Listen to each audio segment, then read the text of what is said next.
స్వామివారికి ఇంతకు ముందట ఎప్పుడో ఏదో తగిలింది గుణపము అని చెప్పి ఆ దెబ్బ తగిలిన ఆ గుణపం ఏదైతే ఉందో అది గర్భగుడిలోనే స్వామివారికి ఎడమ వైపున ఉంది అని చెప్పి ఇలా రకరకాలుగా చెప్తూ ఉంటారు. అండ్ గర్భగుడిలో ఉన్న దీపాలు కూడా అఖండంగా కొన్ని యుగాల నుంచి వెలుగుతూనే ఉన్నాయి అని చెప్పి అంటూ ఉంటారు. అవన్నీ ఎంతవరకు వాస్తవాలు గురుగారు?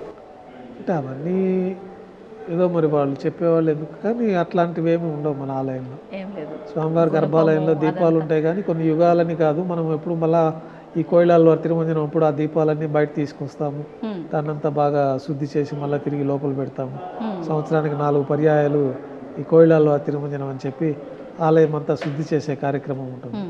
అట్లాంటప్పుడు ఆ దీపాలన్నీ అఖండాలు తీసుకొచ్చి బయట పెట్టి ఆ వెండి దీపాలన్నీ కూడా మనం శుద్ధి చేయడం జరుగుతుంటుంది. అట్లా కార్యక్రమాలన్నీ ఉంటాయి కాబట్టి కొన్ని యుగాల నుంచి ఉంటున్నది అట్లాగే అనేది వారు ఏదో మరి అది కొంచెం ఒక అపోహ మాత్రమే అనుకోవచ్చు. మరి గుణపం సంగతి ఏంటి గురువుగారు? గుణపం అనంతాల వారి తోటలో స్వామివారికి గుణపం దెబ్బ తగిలిందని చెప్పి మనకి ఇక్కడ స్థల పురాణంలో అట్లా చెప్పబడి ఉంది. దాని ప్రతీకగానే మనకి మహద్వారం పైన ఆ గుణపం ఉంటుంది, ఏలాడుతూ ఉంటుంది పైన. అది తగిలిందని చెప్పి అందుకనే మనం ఈ తెల్లగా గెడ్డం పట్టు పెడతామనేది ఇక్కడ ఒక పురాణంలో చెప్పబడి ఆ విధానాన్ని అనుసరించి నేటి కూడా ఆ గెడ్డం పట్టు అనేది మనం అక్కడ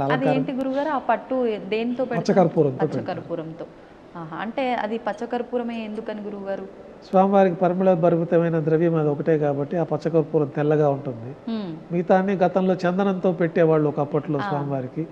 చందనంతో పెట్టినప్పుడు అది అంతగా కనిపించేది కాదని చెప్పి తర్వాత పచ్చకర్పూరంతో స్వామివారికి తెల్లగా నామాన్ని అలంకరించడం జరుగుతుంది. మహాద్వారం అంటే గర్భగుడి ముందరుండే ద్వారమేనా? మొదట ద్వారం, ప్రారంభంలో ప్రవేశించేసే మొదటి గోపురమే మహాద్వారం అంటారు.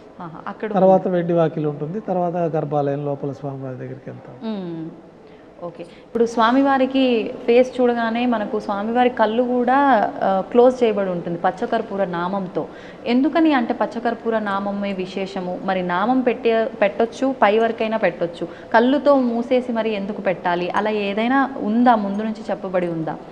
కళ్ళు మూసివేయడానికి గతంలో ఈ వడగల తెంగలి అనే ఒక భేదాభిప్రాయాలు నామంలో వచ్చినప్పుడు ఈ ప్రీవీ కౌన్సిల్లో నార్త్ ఆర్కాట్ పరిపాలనలో ఉండేది అప్పట్లో దేవాలయం.